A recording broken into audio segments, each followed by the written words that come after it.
Welcome back, guys. Good to be back. My name is Severio, and we are now approaching near finals. This is day 3 for the NBPL solos. And as day 3 starts here, we are gonna have to keep note that this is where things get a little dangerous for a lot of the bottom 6 players for the bottom of the 18, which is what you should be paying attention at. Yeah, top players. Fang's good to be safe at the top of the leaderboard. TT25 is safe at the top of the leaderboard. And as well as, GG Shaw and X, and they kind of have their bars to be held to none. But as well as TT25, I'm like really to see him kind of go ahead and work off of. But funnily enough, I am watching this back, and I just want to make sure you guys know, if you're like, oh man, is he casting? We're casting through. Look, it's me. It's me on the left. Although I did notice that my Twitter is wrong. I see a Y instead of a V. Actually, what's funny is like the Y is supposed to be instead of the V instead of a Y, and an R after the I. So this is me casting here into the Pro League sweat. If you don't believe me here, DRG Fang, formerly with Kuma, right? FPX's Dway Shi. That's me. Got him. And like I made mention, right, just with the NBPL cast, their pool, and being chosen to cast, I did make mention, and I kind of set myself up for this one, but I did say that even if the days that I'm not here or the days that I am casting, that I'll just do a cross analysis for it. So, for what it is, for what it's worth, it's just to make sure and just giving you guys a good breakdown if you can. If you're like, oh, I don't want to I say not listen to the casters, I would really highly recommend and appreciate you guys and watching the live broadcast as it goes through, because we'll have some crazy moments to come in each day.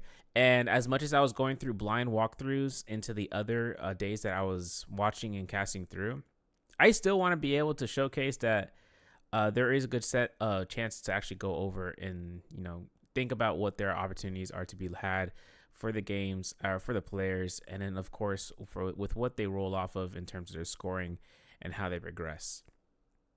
And as it comes out of here, game 1 will begin. If you guys are unaware, first 3 games are always going to be Holoroth. It's going to be rocking sunny, cloudy, sunny for Holoroth. Games 4 through 6, if you guys want to take a look into part 2, that would actually be nighttime or dusk Morris, nighttime dusk Morris. And they're just basically the latter half of the 3 is where things can kind of go a little bit brazy. But want to appreciate and seeing the players coming through here. Let's take a look into seeing about the first round selection. Now, I call this in broadcast, and I'm calling this now. Baby Girl Zipping is always going to have a lockdown first round pick selection, no questions asked. No matter which way we like to see it, she is always going to have her opportunity to shine in the Holoroth maps just because of her survivability and denying that push from enemies, and just having that chance is something that no one in the first round pick would want to miss out on, because they may not get a chance to do so. Every first round pick will always look towards Zipping Ying, and I'll see about predicting that, not just because I was there for it, but you've seen it in the past games where even then they would see a Shayo, like a Haymaker Shayo, to be set out to be in the first round. But if you don't pick Zipping Ying in your round selection pool during Holoroth, you're either hot picking her for the Morris Isle maps, or you just made a missed call in terms of your choice for the characters for this round selection. And this doesn't mean necessarily to the NBPL players, but it's more so about whenever it comes down towards the global regions between the AS, the NC, the EU, the NA, like every single region having their same, their position in playing in an esports environment. So if it comes down to it, be prepared by watching these type of games be played, and decide upon how you want to do it yourself. But as you can see, second round locks in between 2 Shayos.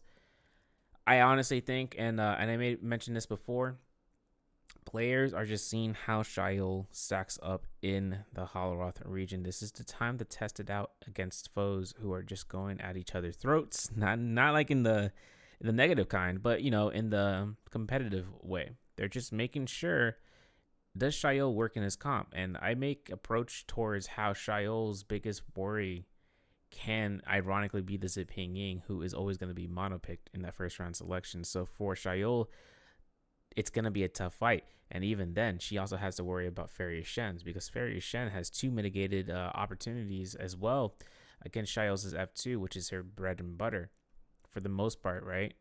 Farius Shen's can use their F1 combo breaker, and if they anticipate the F2 because they can see it early on, they can use their beacon to deny that pushback.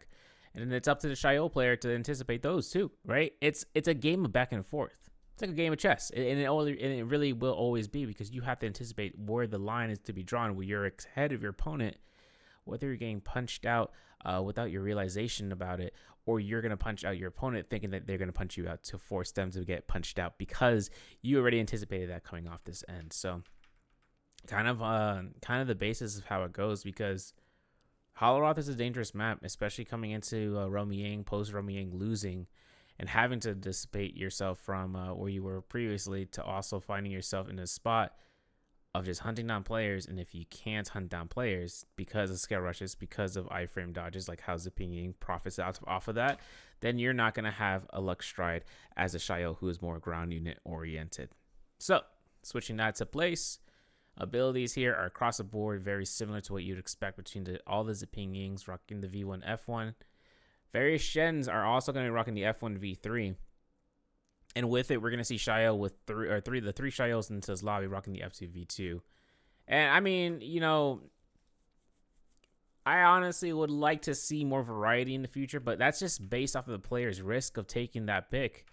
Because you got to also understand, a character cannot be picked more than once. Like, meaning you can only double pick Zipping Ying, for instance. And then after that, for the remainder of the 4 rounds, you need to be choosing someone else. This comes even to the more prevalence of finals. And by golly, I can't wait for finals, because this is going to be the first time that a match could end up going up to 8 rounds. How it's going to work is the first 3 rounds in trios, for instance, they're going to be, well, trios is a different breed, so we're not going to mention that. So let's go back to solos. Match point gets reached as long as that player who's at the 100% match point value and wins the game. What can then happen is there'll be latency towards the end of the match, because they're trying to get to first place. They're trying to win at the match. They're trying to win the match by having the higher amount of points into making sure that they win that match as the MVP. If they don't, all the remaining games are to be played until round 8.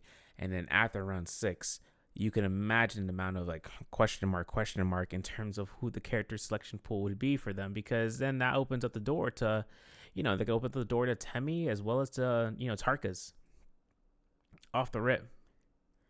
Which puts me in a position of thinking, man, could we see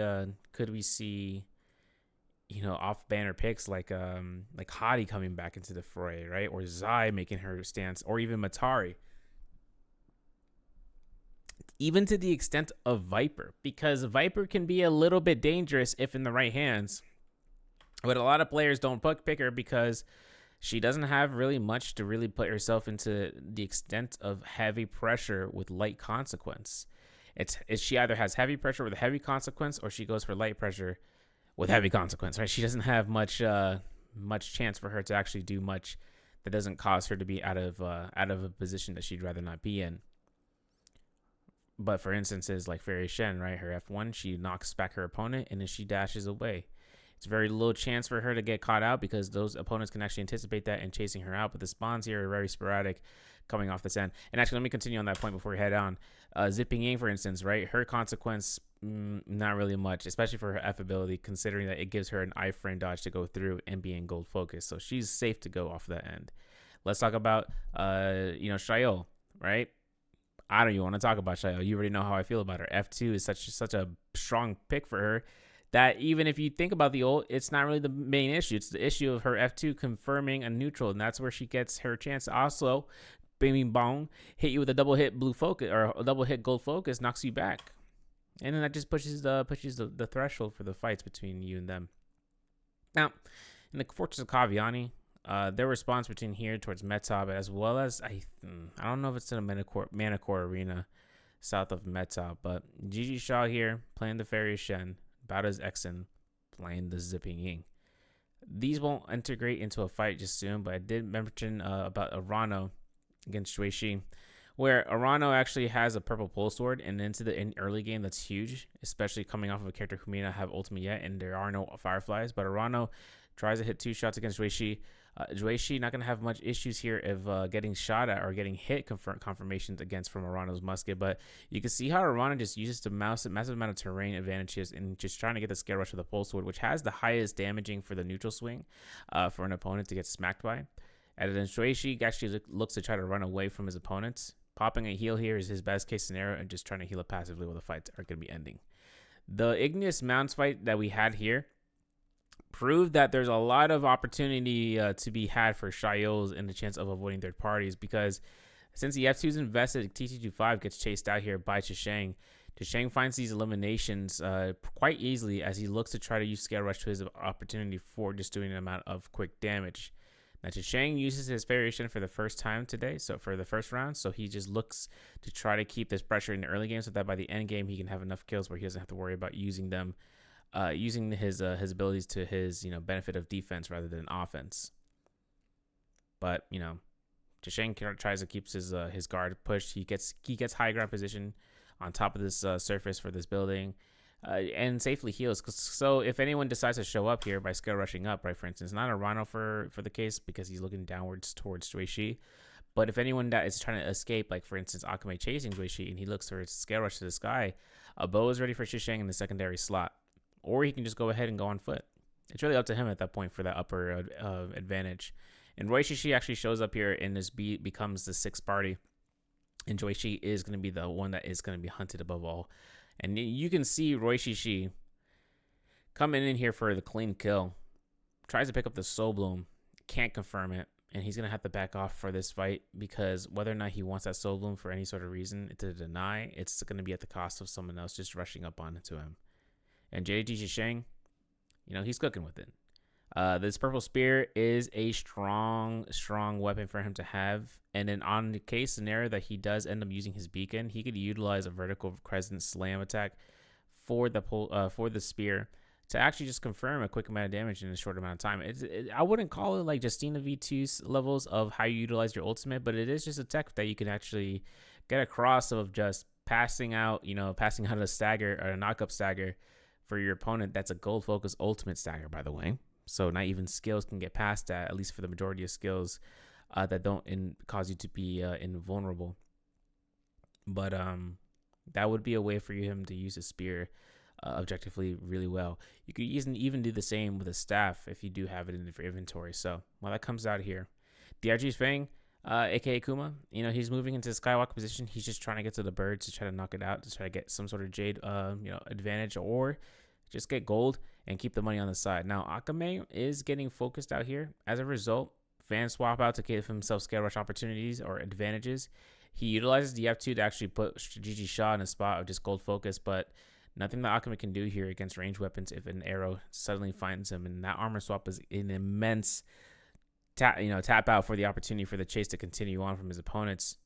And as Akame actually burns through his blocks like water, he is now at a point where he can get caused by staggers and not going to be saved by the Black Tortoise block. And just Shang grabs his elimination just like that. And while the Soul Balloons pick up a Fang, Shang is just going to keep this pressure and just trying to find someone out besides his own.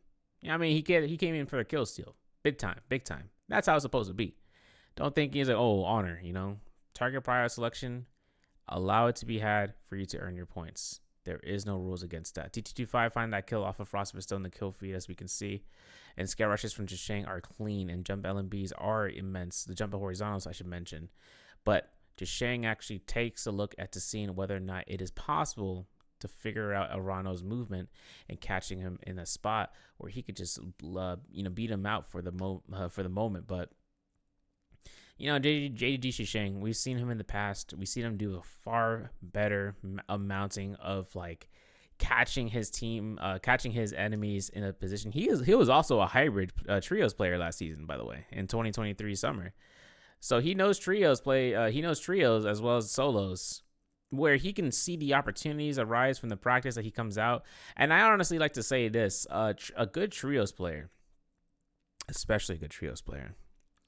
A good trios player can out-sustain in a fight in solos because they have what? Game sense. In the sense that in trios, you have a better opportunity of being in a 4D plane with your opponents, you and your team and whatnot, and then your environment, and having to work with solo players, pure solos players, work between them, the opponent, and their terrain. But the idea that there could be also the opportunities for others is where it gets a little bit enticing. You see, because the trios players are also not afraid to lose a little bit of HP. So do solos players, but they'll just eat HP and they'll trade off and then they'll heal. In a trios environment, you can play the you can play the card of like, listen, you think I'm low, but I'm still gonna be going off this end. So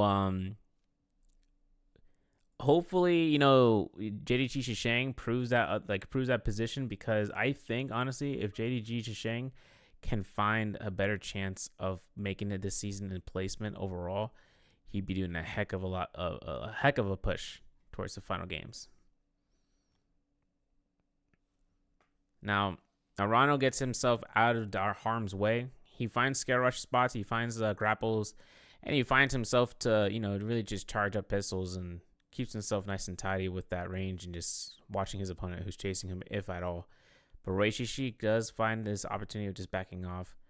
And as Roishishi, he's over to the north of the Plume Castle. We're going to see Exen actually over by the Cinnabar Valley and just hitting up a roaming spot as it comes through for the portal. His opponent, Deshang.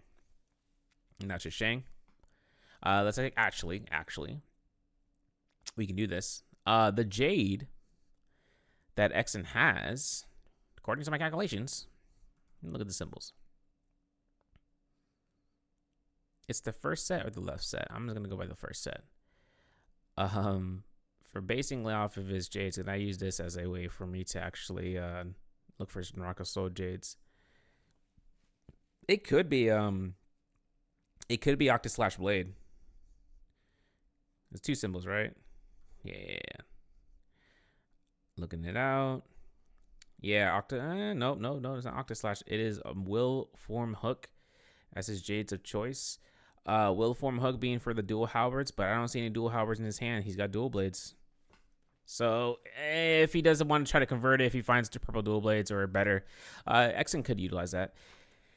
It's more of like a CC control skill, but he could take utilization of that for some reset if he finds the opportunity, because it's not like a Hepta where it is a Hepta in terms of the regen as well as the animation lock, but it's not a Hepta in terms of having an extra attack. The animation is very well known for your opponent to find out. But Jishang uses the poke damage coming into play with the V3 beacon drop, coming from the side. The V3 beacon drop guarantees also another weapon, a fan. And not only to the fan, there's a lot of weapons that it works with. But more importantly, Jishang uses the fan's blue focus. It's really easy confirmation for him to confirm a jump R&B afterwards. Now, Exen is going to eat a poke damage as a result. Nice parry as Jishang gets caught out here. The crouch LMB chase is coming from Exen, and the beacon drop now contains a little bit of trouble. Now, this comes into even your real games, meaning in your guys' games, right? Real life is when you experience it, right? But no, what I mean by that is Farius Shen entering mech. It's a high risk possible reward tool where you can burn time by being in mech and just forcing pressure for your opponent. But if you're at an even Steven level amount of HP, you can see Jachang cancels ult early because he knows he needs to get rid of Exen, because staying in a mech for so long will only just keep the fight prolonged and not have any sort of way of changing out the outcome of the fight with the Roman Yang depletion. And as such, both of these players meet their fate. A parry like that forces Exen's hand of losing his dual blades. Was he looking to try to make those into dual halberds later on? Maybe, I don't know. But in the meantime, these Jux, grabs Brad's gold dual blades or dual halberds from his Roman Yang victory. And he only has a one elimination from that as well. GG Shaw looking to go for some clinks. R&B's coming out here, and you can see GG Shaw is trying to find, he find the angles where you can break line of sight between your opponent, where they can't grapple you, and that's what GG Shaw was looking for. He was using his dagger movement there, actually, to try to showcase what I mean by that. He was in a straight line shot, so he was keeping the dagger movement on fleek, but it finds a scare rush spot once he finds that line of sight to be broken, and it keeps it going. He's doing it in like triangles, like he's just like one to side, one to the one corner, and then off to the next. And I mean, that's just the power of the dagger. I think I made mention about how the Hong sword came out to play, about how the fan came out to play and how it's still out here to play. But the dagger as well with the fan, right? Short handle weapons.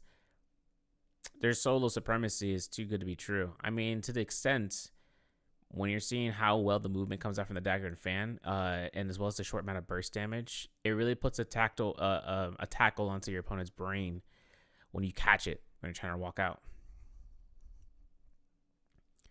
And obviously, Exon finds himself with the Roman Yang depletion, and he finds his bounty target, which is going to be Frostivus. And as Frostivus does come out here, he did have common armor. And, the common armor is a little bit troublesome, considering that even against the problem is that he's up against a Zipping Ying. And as Frostivus is a Zip himself, he won't have as much benefit if he goes to full heal for only the 500 health that a common armor provides, versus the 750 that Exon is actually going to have a chance of using. So between these two, it's just a battle of neutrals. As you can see, the R&B comes out for the blue focus. Frostivus keeps the pressure here, and he holds the blue focus, gets caught into a pot shot. With everything coming out, the R&Bs gets released. I think Exon gets himself into the V1 stance to be in gold focus status. No chance to bait out the stanch, and he thought that Frostivus was going to release the blue, but not even Exon was going to flinch in the state of that blue focus to be available. So while the blues are being spanned back and forth between these players, you can see the Frostivus is trying to get as much R&Bs as possible with the staff. Now, the pitter patter was confirmed here. I remember that. But the one thing is he was actually getting caught out after that jump LMB with an LMB. He tried to go for those staggers. Now, could he have hit that if he crouch LMB'd with the staff? Yeah, actually. But then again, that's only if Exon wasn't holding blue. Because pitter patter coming out here that Frostivus had and catching his opponent with him catching Exon in the flop state, as I like to say, because that state right here, this state where you're like not on the ground and you're being flubbered around like a fish, the flop, it can be extended with the jump LMB. Yes. Could he have done a crouch LMB instead to confirm staggers for Battle's Exon to not immediately hold R&B blue focus? Maybe. It's all dependent on the micro decisions that are made here. In the first round, Frostivus did not take that into account for that play, and Exon finds a swap after that uppercut blue focus for a musket shot for the confirmation kill. And he raises Roman Yang depletion. But, Frostivus had 2 eliminations so far. So, I mean, coming off of this end, it's kind of it's working in his favor. GG Shaw, though, in a bad spot in Plume Castle. He is kind of making sure he can kind of pull himself together when it comes down to the play styles of the enemies that are looking for him, but he looks to reset instead, and they're going to allow it because they're having their own fights. TE's Jux against Fang, who does have V2 out here, and as the flash step pursuit comes out for the Shiol, Jux is eating up zone damage one little bit itty bitty at a time, and GG Shaw finds the elimination as it came through. Now, Shang rushes towards his Soul Bloom because he does not want GG Shaw to get his rage per second, nor does he want any other opponents to get rid of the Soul Bloom for their own benefit, so he eats it up himself. But a lot of these players are conformed towards his corner, and as much as the zone is closing in, we still have to worry about the Roman Yang depletion, or not Roman Yang depletion, the Roman Yang spawning in. Fang finds GG Shaw. Now, Dobby said he's like, revenge, for stealing my kill. And Fang does not let up the pressure. Like, even he eats the R&B from that fan. Excuse me. He has the F1 to kind of work with. Cannon shots come out here for the Rupture Gale into the Flame Breath, and Fang is going to reset here for 1. He just tries to create a close gap distance between him and his opponent. Because even though he has a bounty on someone completely different, he runs out of time in the bounty. He's not going to focus on it. He's going to focus on the one individual that is away from the fight. Because now, at least then, he had two eyes on the situation between him and his bounty scroll. But now he only knows that at least one of these targets aren't close to enemies that were being spotted. So Fang just finds himself to find a time to use his F1 to reset some armor and health. And as GG Shaw doesn't have time to heal at all, we do see Battle's Exon up against Akame inside of Roman Yang for the second Roman Yang into round 1. Now, Exon still has a katana. He still has blue armor, but he doesn't. He doesn't have a soul bloom because he did eat it off of Frostbite's body because he needed to as it came through. And so while Akame finds the F2, you see X, and this is exactly what I was talking about. Shaiol's, they don't have a dent to make into Zipping Yings, because look at what happens when the F2 comes out from Akame. Immediate F1 as a response towards Bowda's Exen. And as Exen finds himself with the F1, guess what? He's able to dodge back in here. Now Akame only has one opportunity here. Mom Spaghetti. Because if he doesn't get this ult cast, there it is. Exen will just keep that pressure and trying to look for those neutrals as much as possible. So there it is. Exen eats up damage as can be. He's got the F1 back up. He's got V1 procking, so he'll take the armor, or he take the extra healing coming out from his proc. Nice neutral down coming up from Akame. Comes out here for the jump R&B for the downward splice, and it finishes off Exen as a result. And that's where that's where the not say the pleasure, but that's where the benefit of Shaiol comes out against Pingyings. What you can see there is that Exen had, he has a worry here for the 30 seconds that the Shaiol is active, and that's if he loses too much HP. Because right there and there, right, Exen has still F1. He's just waiting out to see about using F1 as a response against Shaiol's.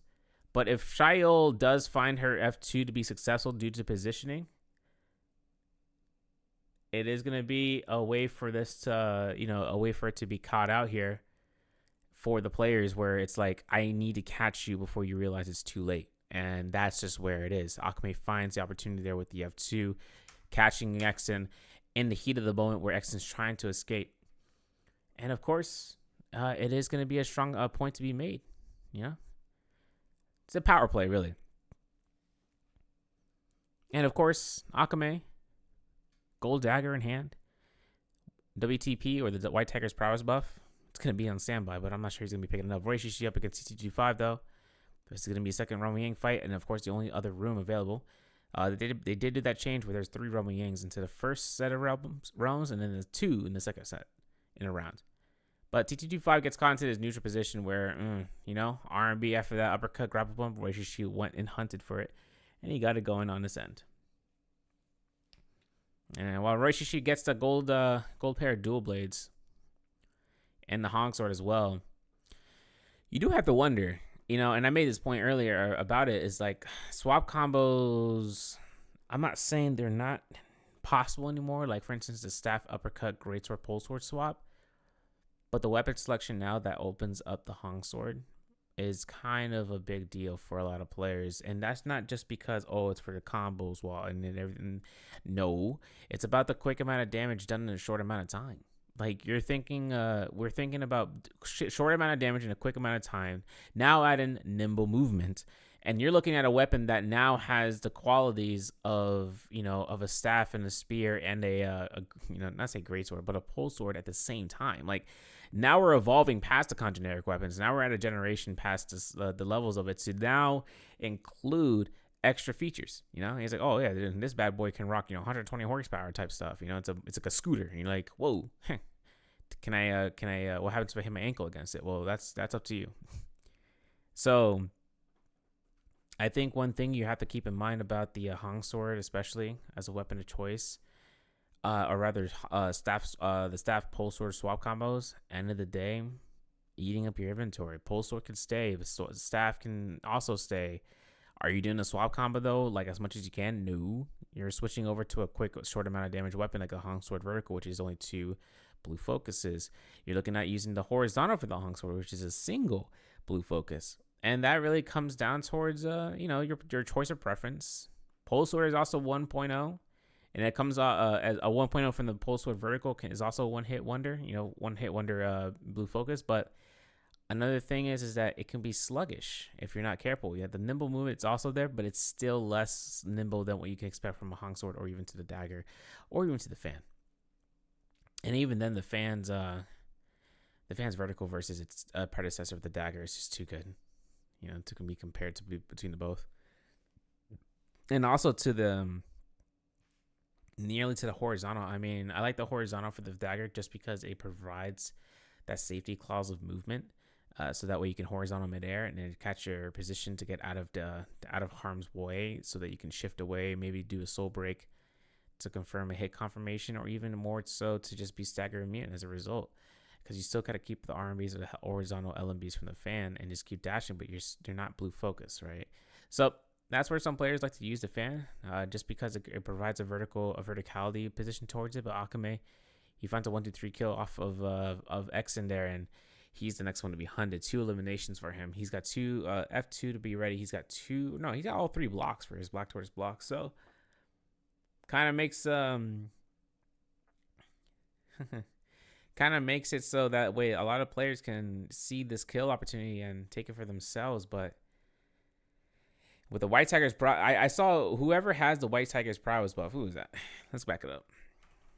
Because if you get killed with the with the WTP buff, you can actually benefit yourself. BBE's Reishishi, yeah, if he grabbed that kill, everyone around him would have lost 20% of their HP bar, and he would have caused that heavy stagger. So, he's gonna have to be careful about how he kind of wants to work that off. But Akame, he's being careful with how he's trying to progress here until he rushes right into Fang, uses an F2, which invests him into the zone, and Fang finds his elimination just like that for his kill number 3. He does have dual halberds, so he does have that into his kit. But I think another thing that Fang has to worry about now is is he gonna out-sustain what seems to be the players inside of the realm, and or not the realm, but like towards the final circle, like with the various Shens. That's his biggest target. That's his biggest issue coming through as his opinion. That's why various Shens are there in the solos for the Holoroth map, because they know that they can control zips and whatnot. But what they can't do is deny the pressure that Fairy Shen has unless they delete her mech for the 30 seconds that it's up. And Zips don't have any sort of way of preferring a way of mentioning, can I use my pole sword? Sure, yeah. But let's say he's been out of cannon mode for 4 seconds or more than 3 seconds. They can enter cannon mode again, and then they can go ahead, drop in your face, and then you're staggered back, you're knocked back, you're out for a free bow shot. That Jade is Octa Slash Blade Jade. Now the gold Jade right beneath that, 4 symbols. Find that one out. It's Attack Jade.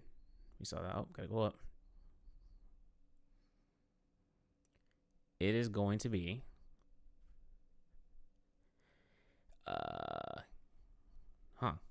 I miss it? No, it's 4 symbols or 5 symbols. No, it's 4 symbols. I'm looking out for the second symbol. Definitely not Heartstopper Kick. Dreadful Whale. Hey, that's pretty good, especially for Final Circle. And Fang actually has his dagger as a result. So, yeah, I mean, he's kind of able-bodied now. But no, look at this. He switches over to a fan. Yo, is he trolling? I thought he was trying to troll into the ends of the matches for rounds 4 through 6, but instead he picks up the Dreadful Whale. No, that's not no, he doesn't have the Dreadful Whale. The box is still having the Dreadful Whale, right? It's not him. Yeah, it's the box. So he actually didn't even pick it up. I think he was contemplating it. Maybe he didn't pick it up. Maybe he did, but he switches over to the fan regardless. The fact that he has Dreadful, not had. The fact that he has Dreadful, or he has a gold dagger and he switches it over to the fan, and there was a Dreadful available for him. I mean, he kind of keeps his motive to be known that he is wanting to use the fan. And you can see actually Joy Shi picks it up.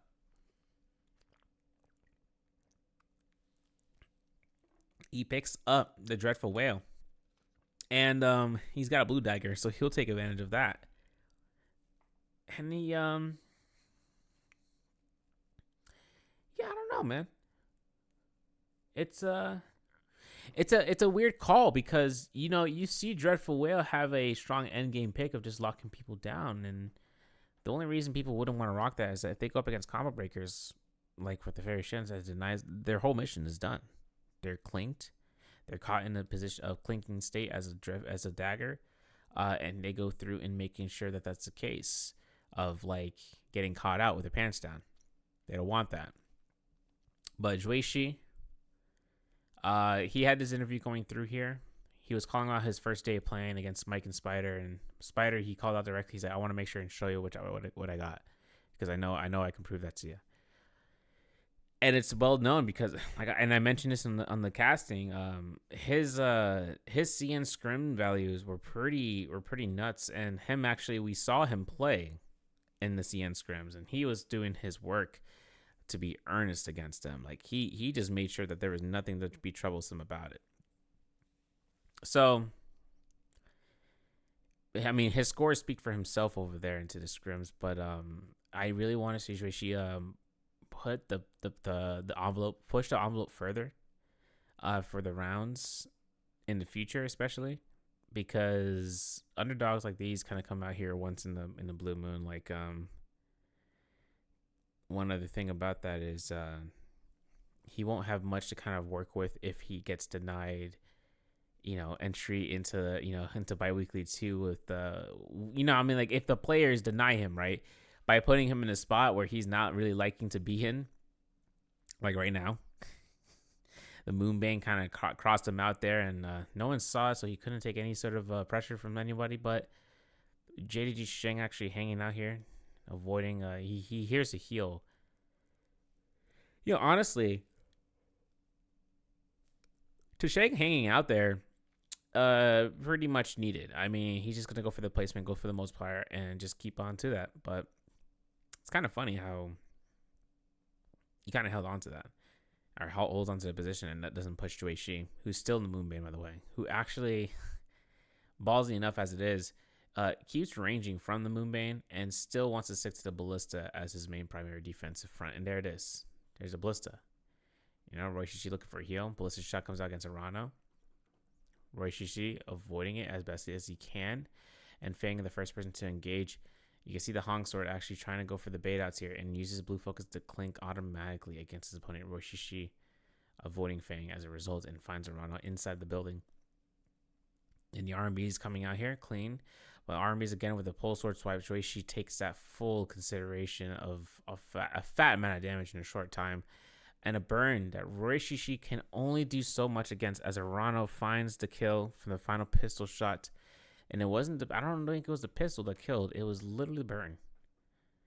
Reapplied burn comes out here for the last tick, but Arano finds his kill elimination off of that end.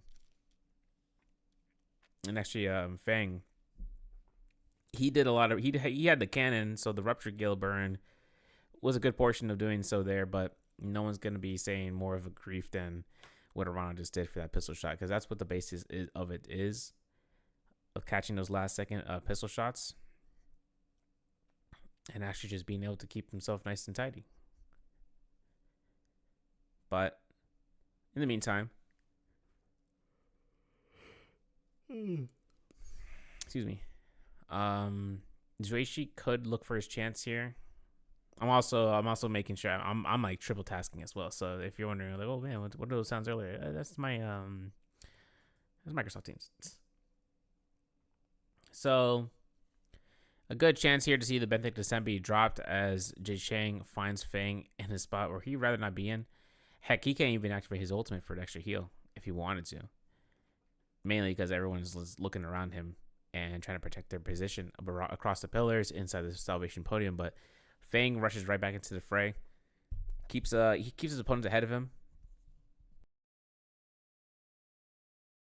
And as he repairs his weaponry in his arsenal and trying to go ahead and keep himself safe, I mean, he's also like he's pseudo positioning himself towards his opponents to thinking that he is allowing himself to be out there because there's a reason for that, and that's just because he is just trying to keep a mindset like, yeah, I know, I'm ready to fight you at any point, even at the helm of danger. Fang does what no one else does, and that's just be aggressive. But he gets procced out here. The Sedate Soul is procced, and he also has Mortal Defiance. See, this is the thing I was making a point about that. I was actually making a point about how there's Mortal Defiance into this fight, because I was like, I saw 2 procs, right? The first proc here when he loses all his HP into the zone was the V1 force, and this is the case term for anyone out there. V1 forces the proc first before Mortal Defiance, because right here, right, Mortal Defiance procs because Shang shoots that pistol shot. Now Fang gets himself mitigation as well because of the Mortal Defiance. I'm not sure if it stacks with the F1 from the Zipping Ying, and if it does, that's just Zip's like biggest caveat. But you're gonna find those ballista shots coming back out here as Arano holds it down in the zone. He's losing a lot of HP. A lot of blood's being spilled over or it's towards the ballista. And as Fang disengages from Joy Shi, you can see Shang looks to try to aerial blue focus Fang in the face. In an instance corner, Joy Shi looking always for those pole sword swipes. He's probably taking tips from Mike because Mike does this a fair amount of times. I've seen this more times from Mike and Celestra than any other player. And I'm like, yeah, dangerous. But Joichi finds midair F1s to actually enable himself to try to give himself some time to schmove around. He does find the time to schmove around. Heck, he finds even time to heal. And Fang actually tries to go ahead and heals out here, but he's worried about scale rushes coming out. Of course, Shang puts the pressure. The V1 to iframe through any blue focus, or rather not iframe, but mitigate a massive amount of damage from the blue focus. I always looked at Joichi here, Joichi to look towards the scale rush there and trying to close guy towards Fang, but it doesn't happen. And as Fang gets himself a cannon off of Rana, who's trying to hold the pillar, every single player here are holding their corner and actually having to swap between one another before the end circle starts to be met in the next 4 seconds. Because once the shadow starts to collapse here, the timer is now in play for the final minutes of this. Like every second that passes at this point is just who can deny themselves from going to the zone first. Who can launch someone going into the zone second. And Joichi just chooses to keep the scale rush position as often as he can. And the spotting that he's doing here is just to deny the scale rush, deny the people in the sky, trying to keep a hold onto the vertical position as they keep grappling over and over again, and then striking them when they're in middle of the grapple animation. And that's his best case scenario. You know, like you see him actually right now into the sky, but like for instance, you can see this here, right? He's holding the blue focus, or he's holding the scale rush position, and he's actually just gonna go ahead and scale rush to Shang, who catches right at the end of the grapple. Look, pay attention. You can see it coming out here, falling shortly on there, and he gets caught out. And he had to force ult. And Arano finds the same spot here. He had to invest his F1. He gets caught into so many scale rushes that after taking the assault smolder burn, going to a beacon was like the latter of the two options of living or dying in your mech, right, where you have iframes so you just mitigate damage. But Joichi grabs himself into this first place spot, but we do see Shang grabbing his first MVP. Now, obviously, yeah, I mean Fairy Shen wins his match, but of course, it's always a definition of who can sustain at the longest into the sky. And I've seen that more. Like you'll always see that into the Roman things, because in this matchup, Zipping Yin can't do anything to anyone to the sky except grapple herself. And if she gets caught out, then she just uses her F. And what happens to her F is down, she can just out heal the damage being dealt to her for the V1 if it comes out to her benefit. Like right here, Fang is like, oh, I'm in a bad spot. Let me just heal. It's just like, ouch, And as Fang comes out to try to work his magic of just healing the damage, right? As is a ping, it's up to Fairy's job to push back those pings every single chance they can into the final circle. And that's the job that Shang and Arano try to utilize. More Shang than Arano, because Arano had to use his panic ult. But look at this, right? Even in the face of danger, keeps the swarm going, gets the kill, and with that, the win. But standings are as shown. Let's take a look and see. Oh, look, it's me. Standings are as shown over here with Shang getting his MVP here in the final seconds of the round. His stats line are pretty good across the board. 24k damage, nearly 25k in a first round MVP. Really nicely done. And of course, he did have Roger's grip. So if he does get parried, he doesn't lose his weapon. I still think this Jade should get an armor when you you should get an armor when you get hit with a parry though. Benthic Descent has been in use, or not in use, or he had been in use. He actually did it once. We saw it once, but he was using the verticals more often. Why? Because it's safer. It's a lot safer. You're looking at Bent through the Sun, like, oh man, why isn't he using it every single time? Because you can predict that. You see him use it the first time, you're like, oh, he's definitely releasing the horizontal, right? Could he have baited it out? Maybe, but there's also an extension. There's also an extension for the dual halberds. We'll see that later on in rounds 2, if I'm not mistaken, where you can do a midair horizontal with the dual halberds, grapple, cancel to grapple bump your opponent into like they say, a heaven step, but it's really just hitting your opponent into the air when they're caught out, and then you can R&B with the halberds. Is that more damage than Benthic Ascent? Yeah, in solos, that's actually more beneficial. Because let's say, okay, I'm going to go for the Benthic Descent. Well, guess what? You're going to have no time to actually look around you if anyone's around you. You can hold blue focus for the initial grapple bump for the cancel. When you're doing Benthic Descent, you are full sending your blue focuses. If someone shows up behind you and decides to jump parry your Benthic Descent, that's going to be a GG's, dog, because your blue focus is omnidirectional. And they'll take any chance they can in ensuring that you can get pushed out, man. It's really a tough ordeal for these players, but you know, you find that Jade and trios. Oh, the Jades like these in trios are a pleasure to see for players to grab that for their team. But you know, 5-kill eliminations for Zhisheng. It's really a good strong pick. And standings as a whole, we're gonna have this to be seen. Jui Xin last so far with 11.1. And, you know, he's got a lot of points to really work his points out.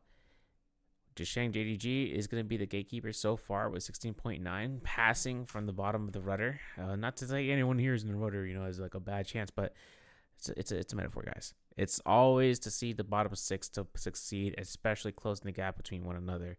And it's always a pleasure of seeing that because, you know, the middle 6 is where it gets really tough to catch through to be able to make it to finals.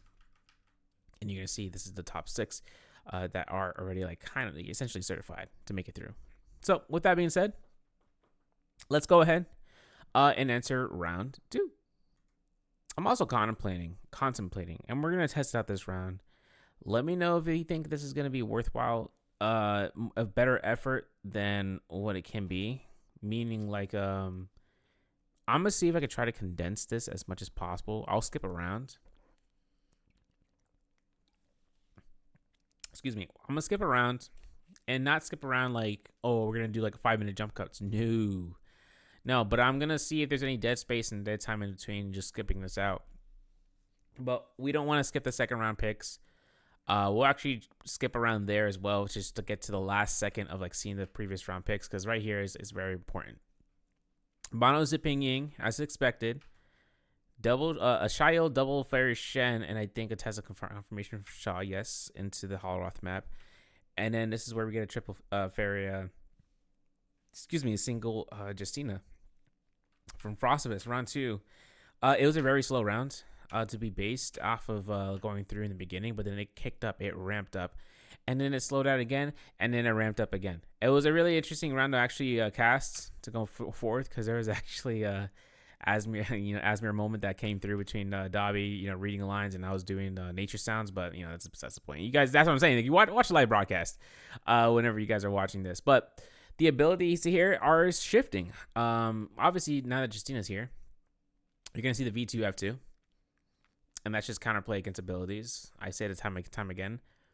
V2 possibly the greatest ultimate to be available for players overall as a Justina in the Mortal War for solos, because you're dealing with a lot of F skills that come out to be locking someone down in a predictable pattern. Like, did you know that you can catch Fairy Shens with the V2 dash? Did you know? That's probably one of the biggest things, the biggest turnaround in a fight that you can do. When you force her F1, she thinks she's going to get to her beacon, right? She uses her F1. Guess what? It's dash. R&B confirmation with the pole sword. You're guys, you're going to be seeing some of these fights and be like, yo, that's tough. But we also going to see an F2 from Jux here from TE, who is rocking the F2 to be stagger immune, and that's his main objective. Whether or not for combos, it's going to be a choice pick for him, but it's also the mitigation from F1 and heal over time is pretty substantial. The F2, it just denies death, like potential death. F2 Shiols will either, they can't use the F1's initial hit or F2 initial hit towards an uppercut. They have to confirm the double hit, just because Zipping Yings, they don't lose enough HP from the initial hit. So as a result, that's the case. So we're gonna skip over here. Map selection, as you can see, Manicore Arena for JDG's Shishang. KLA's 2225 over by Metop. We are gonna see BBE actually out into the Plume Castle, DRG Akuma at Salvation Podium, and alliances of Frostfist as well as J Team Paste and Bauda. Yeah, Bauda's Exen. They're actually all going to be by Moonfall Pass, which is close by. TE's Jux, 521's Akame, and Fun Plus Phoenix. They're actually going to be into the Fortress of Kaviani as a ravine comes out. And I think Gigi Shaw is over by... it's not Serpent's Pass. That's EWG is like above north of the Altar Tranquility, if I'm not mistaken. It's that village that's north of the Ice Shard Lake, actually. Ice Shard Lake, that's probably where it is. Actually, no, EWG is actually over by Ignis, man. I think GG's right there as well. We're skipping around. Skippity-skip. Wow. So, coming out here, starting it off. Akame just going to keep looting up. Blue Spear off the drop. Jux with the blue dagger. Blue weapon and armor for Shuichi, so that's pretty good. So far in the drop, he's got a good weaponry. His armory is looking pretty good too. In terms of sustain, this could be a good chance. Jux only needed 1 vitality or healing berry and 4 armor powders. And that Frostfist finds a glass cannon build with a purple spear up against Pace, and Pace eats up all his armor's gone. Scare Rush is preemptive here for his Frostfist. He tries to connect it. And RMB coming out here from Exen, who comes through with a vengeance, while Frostfist holds out the fort. And of course, Exen actually looks to try to, just try to distance him between his opponents and whatnot. So it should be pretty good. Yeah, I mean, he's got a good head on his shoulders and pushing this bout, and as well as Paste. I mean, Paste. I talked about this before, but I'm gonna bring it up again. Paste has been around since last season when HOG joined in for summer 2023. Did not disappoint. I mean, he got 13th when it came down to grand finals, and that was kind of tough beforehand to not make it through. And it really was kind of tough. But he was closing in showcasing that he's got that skill potential there, and J-Team picked him up, and it looks like it's going to be worthwhile for the case as long as he can make it to 12 for this week, bi-weekly. You should be in a good spot to do to that. Now, Gigi Shaw, big upsetty here. I know I said I was skipping around, but, it doesn't mean I can't go back. Gigi Shaw finds his Scare Rush. Let's talk about unfortunate. So he looks for his uppercut. Man, why didn't you get the uppercut? There's still a sliver. You probably can't even see it if the pixelated format comes out like this, but there's a sliver of enchant health that he did not eliminate from Arano there. That Arano actually just survived because of it. So not getting caught in the uppercut. Like, you can see it right there. Like, that is the HP bar that was not eliminated. And that 1 millisecond of enchant gives Arano enough chance to kind of clink off and back this fight into their corner of Shaw. But Shaw grapples, cancels his attack, finds the crouch LMB, crouch horizontal, and catches that kill anyways. So, it's pretty good on him. Frostfist, though, over to his, into the dunes. He's begging to, say, hey, fight that guy. And, yeah, you can reset. He's got ultimate in 5 percentage points. So, while he's building up ultimate in Rage, right, he doesn't want to invest into pistol shots and scaring them, right? He just wants them to continue fighting. I'll just be Overseer. And Exen just goes to the underground area to find some loot. I mean, Exen finds the time to loot here, but more importantly, his opponent isn't chasing him. Strangely enough. I don't know if Jux is like, he's baiting me. I mean, I don't know why you would want to get baited by a Farius Shen unless it's a combo guide, and that's the case. Yeah, okay, yeah. Then he can bear it, he can bait you. But at the same time, the pressure there was immense. He had no armor. Maybe he was worried about third party from Frostvis, and it wasn't Justina, so knowing how Justinas are, they can invade and really do the work here. Jisheng, though, finds his chance here. Run it back real quick. Because Jisheng, remember that beacon drop I was talking with the RMBs and the halberds? That's exactly how you got to do it. Like there's so many R&B blue focuses that can be guaranteed from using the beacon drop. It's not even funny, you know. Exton tries to go for a Katana Infinite or Hong Sword Infinite. He misses it because terrain shifted around like 15 degrees where he couldn't do anything. He gets a lethal jab. He goes for an R&B blue focus in the middle of the zipping eagle, which was kind of risky to be honest, but he finds it. Now Frostivus up against Jux avoids it and then just repositions onto the high ground. You know, finding Jux in a better position where he gets a full view and also has a full view of Exton there. So it's a good spot for him to reposition there. Now Zhishang finds T225, who does find his weapon back, but I think Zhishang, I needed to talk about this. I needed to talk about this 1-2-3 because the fact that Zhishang looks towards T225 R&B to the R&B and doesn't catch even more shift R&Bs. That's what T225 was anticipating. Shift R&B, shift R&B, shift R&B. That's what he's like intention. Like that's what he's conditioned to see from his opponent here.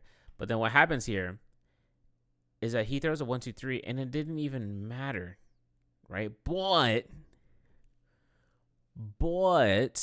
if T225 were to hit that parry, if Zhishang took the time to 180 his 1-2-3 and to bring it back, would he have hit it? The parry? Possibly. But it was pretty cool. It was pretty cool. I think Zhishang ate the solo because obviously, you know, they're already coming out here from GG Shaw, and you know, GG is going to be anticipating the same thing, but this time around he has F1 to work against that beacon. Gets caught into neutral. F1 tried to go towards his beacon in case of anything, but he just goes to try to distance himself out. R&B tried to go for the parry as GG Shaw does get caught out. And you can see Zhishang is building back up his rage as he's worth in terms of doing that. The V1 comes out from Shaw. Guess what? Doesn't hit Zhishang. It's T225 who just came back for a salty res. And T225 coming back for a salty res like that quick, man. It kind of boggles me out because I'm thinking, okay, either we're doing this because we want to see about, you know, what ifs, or we're just looking to, you know, luck out for a third party here.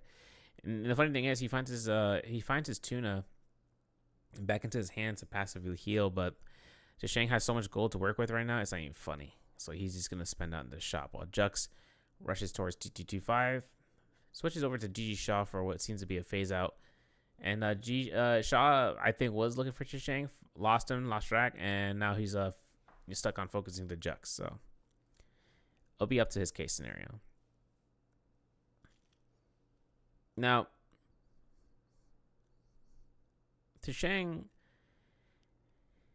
he contests a lot of the players in the top floor. When it came down to him versus Wang Liang, for instance, that was where I was like, right? I think everyone can attest to saying about that because that fight lasted for so long that both sides, both opponents took their time in terms of resets and everything, that when it came down towards being able to fight against one another on equal terms, where there's no outside threat, they actually eliminated Mike preemptive to the fight. Not they as in teaming, but like they as in like, you know, I think it was Zhishang who found that kill against Mike. The extension of the fights were this: catch them in a spot, catch them in a predicament where they can't do anything about it, and that was the thing that Zhishang did phenomenally against Wang Liang, where Zhishang finds a grapple infinite with the fan to his favor against the haughty Wang Liang, and that was the biggest moment of just, okay, he's consistent with it, and he does it even so more into rounds here today, as you're gonna be able to see, and across the NBPL scene as a whole from when he once started. And it's a great chance. You know, you love to see players that kind of evolve over the course of time and match up against their peers that are now at their level, and then they end up going to their level, right? And having to go up against your peers, like Joy Shi made the point into that earlier interview where I would love to show Spider what I'm capable of, because he knows that a player like Spider, right, day in day out plays his game to go forth and then catches love like that, you know, from his fans, and now to a player that is now his peer. It just comes out to be a strong predicament of like, okay, you know, if he starts to outpace me in terms of the speed of progress of learning the game, I got to step it up. And then that just creates that growth, you know. But Alas, no more emotions. We ain't talking lovey dovey stuff because Arano and Fang here. This is I think rounds like 1 of 3 that they had today, and not round 1 of 3. Like we're in round 2, and no, I mean like their fights into this round have been so commonplace between these two, to the point where Arano just annoys Fang. Like Fang was like, I'm mad. I don't want to fight you no more. But of course, Fang has the weapon selection to run this down for a quick amount of damage and such. That's a quick kill if he can, muster the courage of chasing him out, because he'll invest a lot of resources. Now, Frostbus against T225. V2 also freezes Transformers for 3 seconds, guys. V3 does that as well, but V2 freezes Transformers for 3 seconds. But the only problem there, I'm going to bring it back. The only problem into this fight, or rather the positioning, was the positioning, Frostbus goes for a freeze.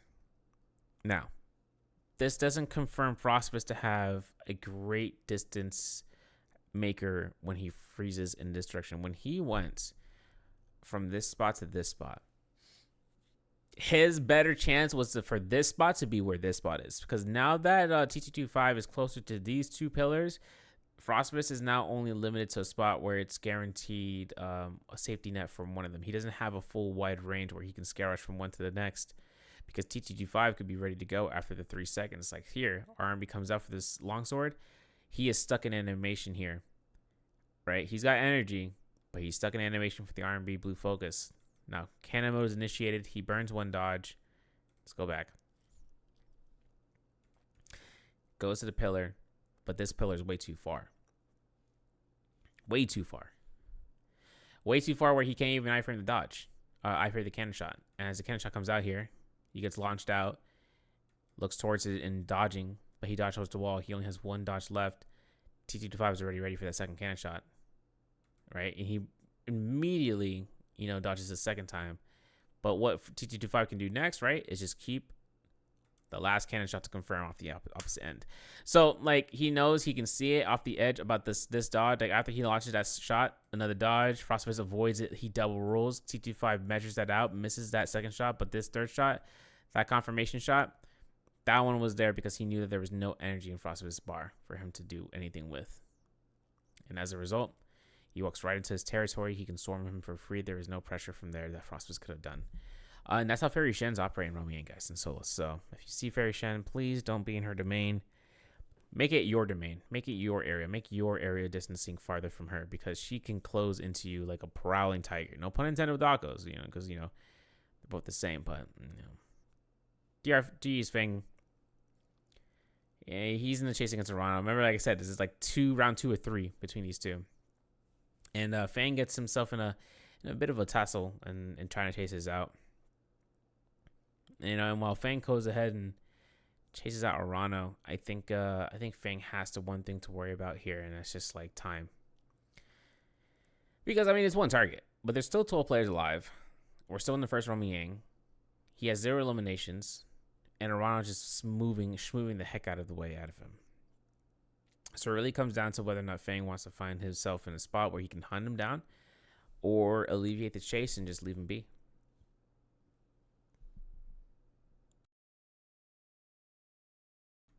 I think one thing, though, that comes up from Paste against Frostbus in this spot, I know I said I was going to skip around. I'm not going to skip around. Well, maybe. I don't know. Because Pace is in Romiang depletion. Frostbus won his Romiang. He actually picks up White Tigers. No, this is not even about, because he lost his Romiang. So these guys are both from the Romiang depletion. I remember this fight. So what happens here is that Frostbus actually looks towards in avoiding the pressure that Pace was, baits him out into thinking that he was safe, and then all of a sudden catches another R&B, and then with that kill, with that momentum from the F1 cast that Paste was really looking in towards using as a reset tool, works in his demise. Because once he uses the F1, he dodges. Guess what Frostbus has? That's right, a guaranteed freeze, and he uses that to his advantage. Catches him. Pace tried to iframe dodge it, but it was too late. The frame that it caused the F1 to come out, you can see it upsetty spaghetti, because Frostbus was able to catch that thing going through. Now, T225 versus Exen. This is where things get a little bit dangerous for Exen, right? Because a lot of players here are around. They can drop in here for elimination. And, Bad as Exen has no time to heal, no common armors to swap out to, nothing to kind of work in his advantage. Heck, he even holds a horizontal here to try to avoid the pressure that was coming out, and it didn't even work. He even jumped Embiid, and he tried to go into his mech. And I don't even think that works because even as much HP he's gotten, as much protection he's in, look how much damn. Okay, look at his mech health from initial, and then now look at it. It's gone. Double, triple RMBs from Akame, but a bow shot from Jux as well finishes the ordeal. He's actually the secondary reason why that mech was deforming so fast. And Akame is up against CT25, who doesn't face fear when it comes to hold checks. He just works his way through it. But Jux is trying to grief this out. And as Akame catches him into that building, you're going to see clinks, back to clinks, back to clinks. And it's just like, ouch. And the fan difference in power level is sublime because the fact that Akame is losing out against a blue fan, right, just went to show that sometimes it's not the gear, it's the character, the player. And yeah, for the most part, until you actually see that Akame, he's also just chunking damage off by just doing neutrals. So when this happened right here, and Jux finds that gold fan pickup, Akame switches over to a Hunks or to a Katana, which is a quick action weapon with a quick blue focus and short range burst. Not a long range, short range. It is detrimentally short range. Thunderstrike doesn't go too far, but the fan's RMB is already 17 miles away when you catch him. And Zhui Shi actually gets his chance here to try to walk away from the Fortress of Kaviani. A successful reminder that he is not going to be left out here into the dust, but he gets caught out regardless, and Fang looks for double R&B blue focuses from the third one. My bad. As he releases them back to back against his opponent. And it really just comes out to play, man. Fang actually gets himself his first elimination for this lobby. And, he's playing sneaky. So is other 8 players in the lobby. But, as the 9th player, Fang does have to make sure he keeps his mark here in the top leaderboard. Because, it's kind of difficult for him to kind of find his way through. Like, don't lose your way. Way around the leaderboard by missing out and catching free placement points. But at the same time, it's all about the top 12. Always has been. All right, this is the time we're skipping around because poke damage and everything. So we're going to skip around as Reishi Shi gets himself to the second round of Yang. Arana versus Fang as it came out to start this off. And, excuse me. Fang goes to the sky. This is what a majority players do, but Fang went ahead and downward spiral striked his way towards the ground. As Arano is just going to play Ring Around the Rosie with the scale rushes into the sky. And Arano really using his Hong Sword to his advantage here. You're like, well, what do you mean? Well, I mean, look at it. He's scale rushing. He's doing the same thing Katana does. The only difference is that he's releasing 1.0 blue focuses that he can. Like, there's no difference. There's no iframe dodge into a parry that the opponent can do against, like, for instance, like a Katana. But this dual circles switched out to the fight where, Fang just finds his opportunity. Arano anticipates it. He forces the first block. V2 doesn't come out. Gets caught out. Grapple bump. Fang is worried. A little bit worried. I would have been worried too. But then, for some reason, that uppercut didn't connect and the V2 gets dodged. Fang was anticipating that one as it came through. He had the energy for it.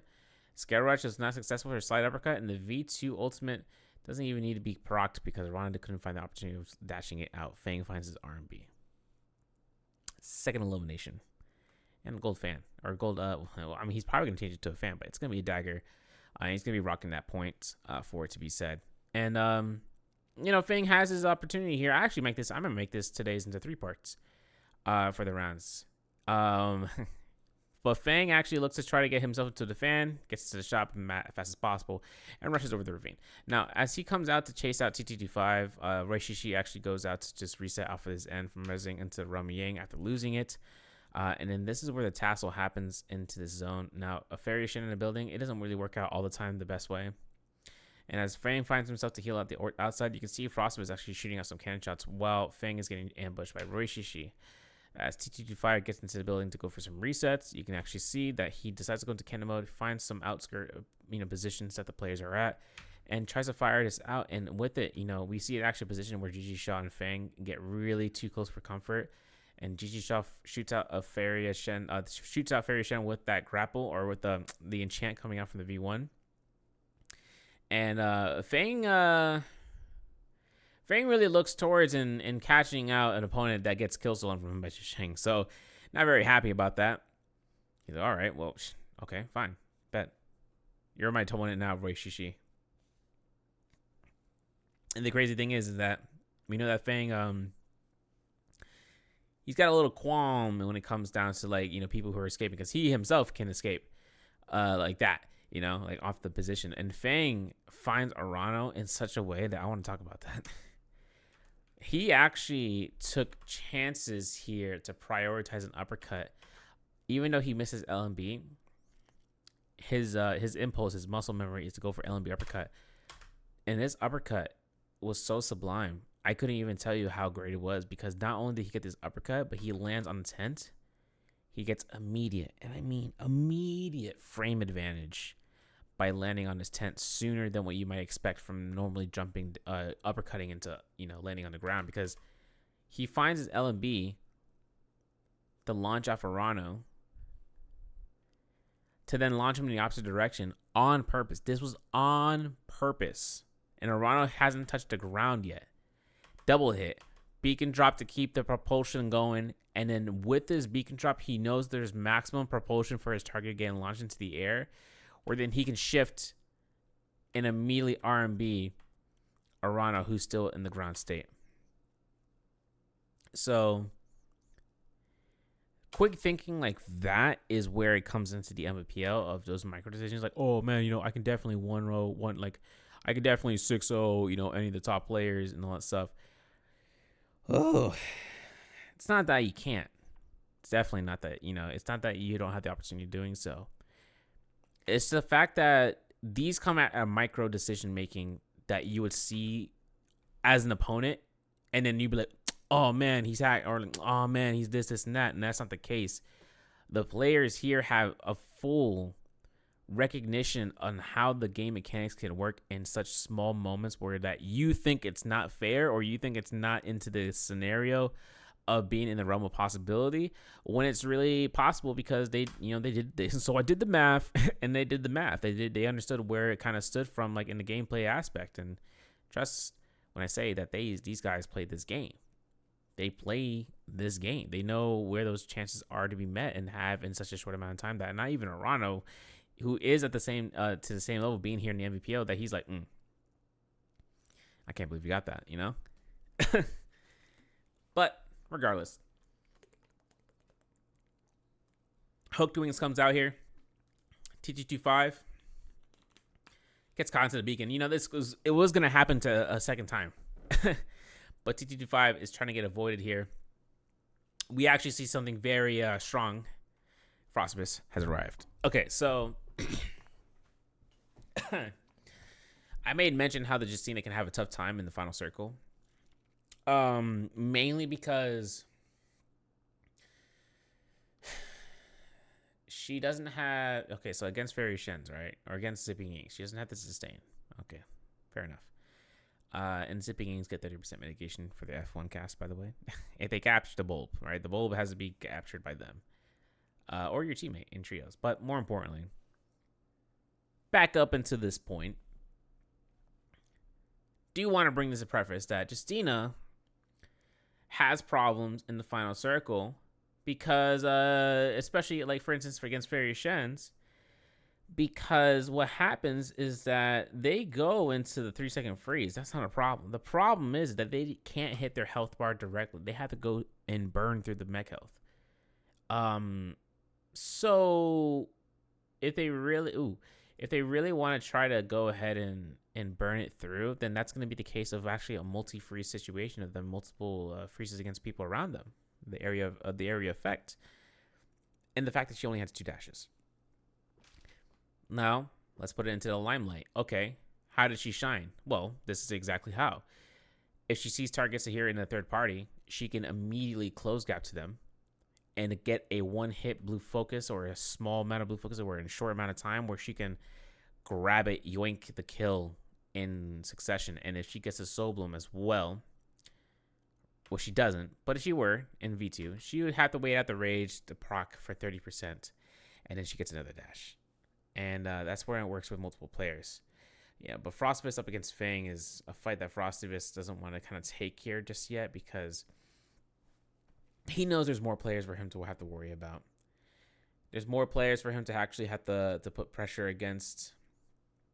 And as Frostvist actually sees a forced beacon because of the Forbidden Seal, Fang actually finds the time to throw the beacon down and reveals that he does have Rampage as a Jade for the Hung Sword, which means his purple focus. Fang, unfortunately, gets parried from Chisheng. And Chisheng causes his Storm Stride actually denies his parry. Positive and negative, but at the same time, Chisheng gets his beacon drop and gets his eliminations. Fang is in disarray. But this is where Chisheng actually starts to cook 6 eliminations. I don't know if you've been keeping track of his eliminations so far, by 6 eliminations into a 4-man lobby. This is where we're really going to start skipping. It's a lot of dead space here, guys. Trust me. Because as it comes out here, Chisheng just goes ahead and repairs. Jux and Akame are just poking around. Morris Blessing spawns here. No one takes this fight. Now, TE Jux has F2 as an inspiration shield for the bulb, for the F2 skill for Ziping Ying. But, I mean, absolutely no one wants to take this fight. No one wants to take this. No one wants to risk it. There's Immortal Defiance. There's a longsword of gold armor. Everything the world needs to survive. And Jux, look how fast Jux was with it. He uses his F2 to stay stagger immune to pick up that armor. It was only one chance for him to do so. Frostvis caught that view and hit it, but the F2 keeps Jux moving as he's able to do so, so no one can do anything about that. You know? No one can do anything about it.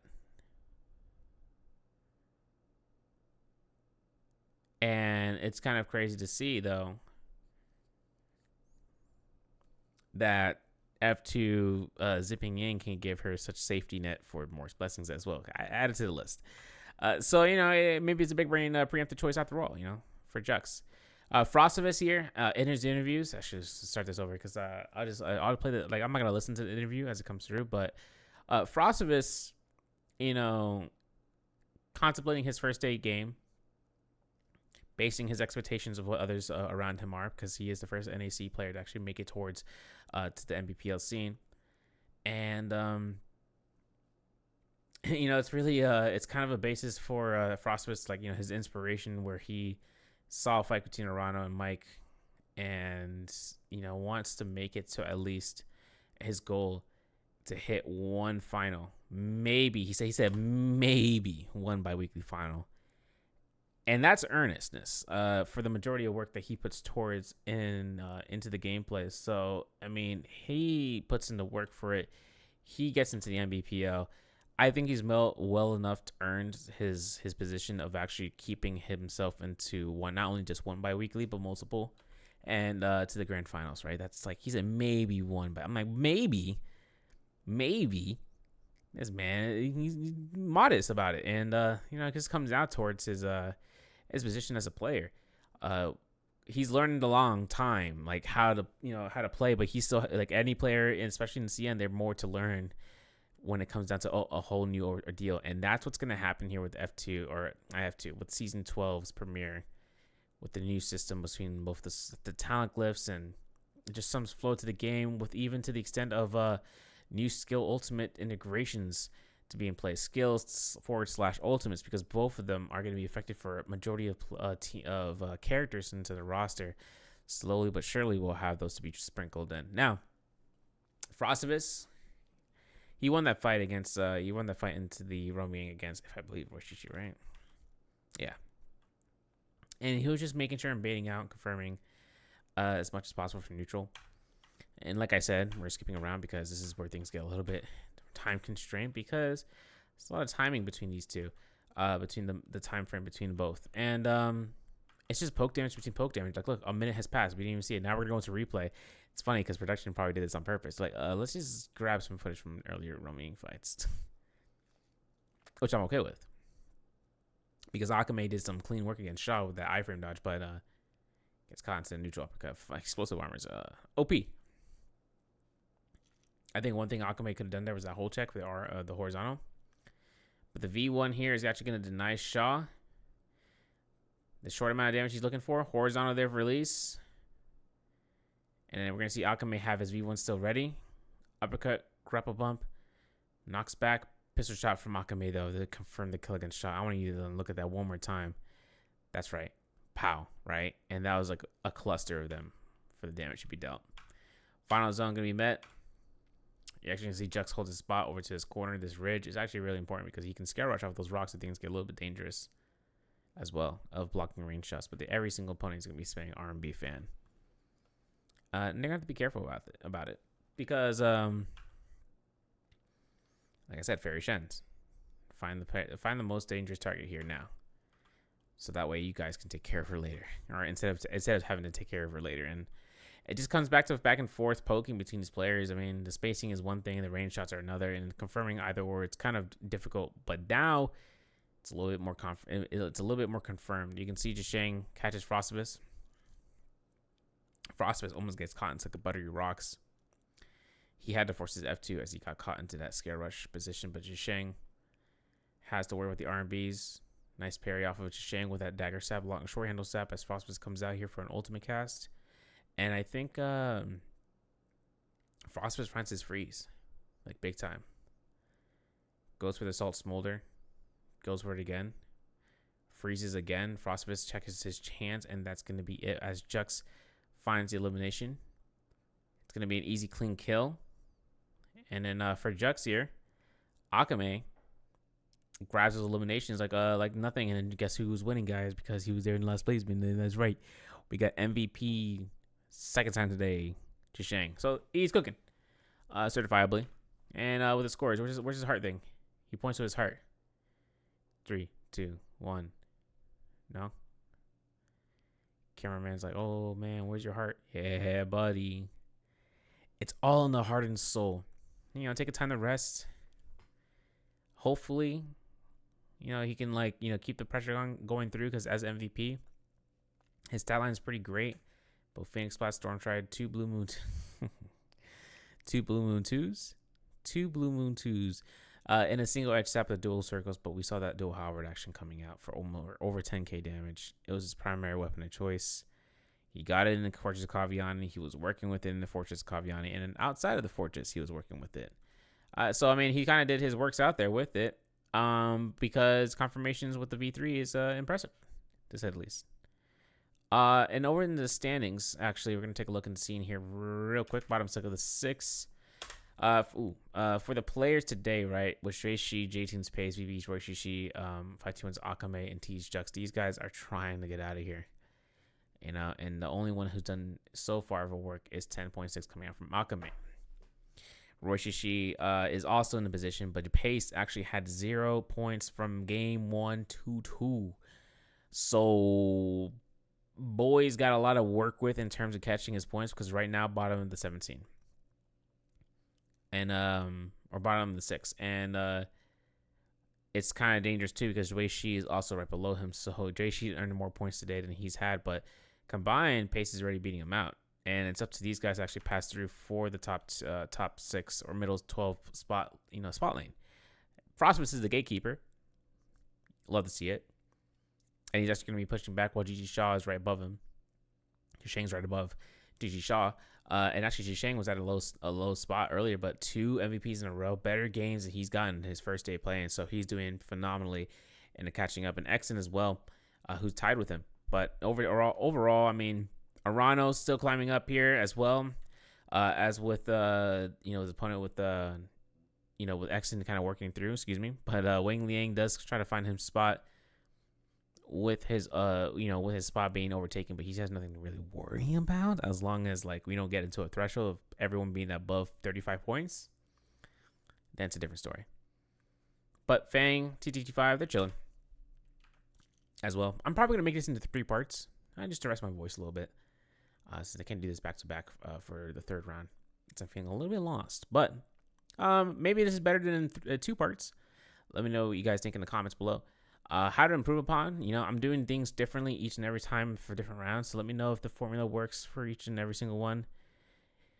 And yeah, thank you guys for watching. Leave a comment. If you want to subscribe, you can. And if you want to like the video for what its value is worth, I appreciate it. It's just going to go through in terms of showcasing what do we got going as we take analysis overview. You didn't even know I'm casting today. You don't think I am.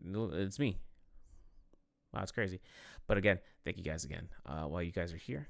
And I'll take you on to part 2, hopefully, and seeing you soon. All right.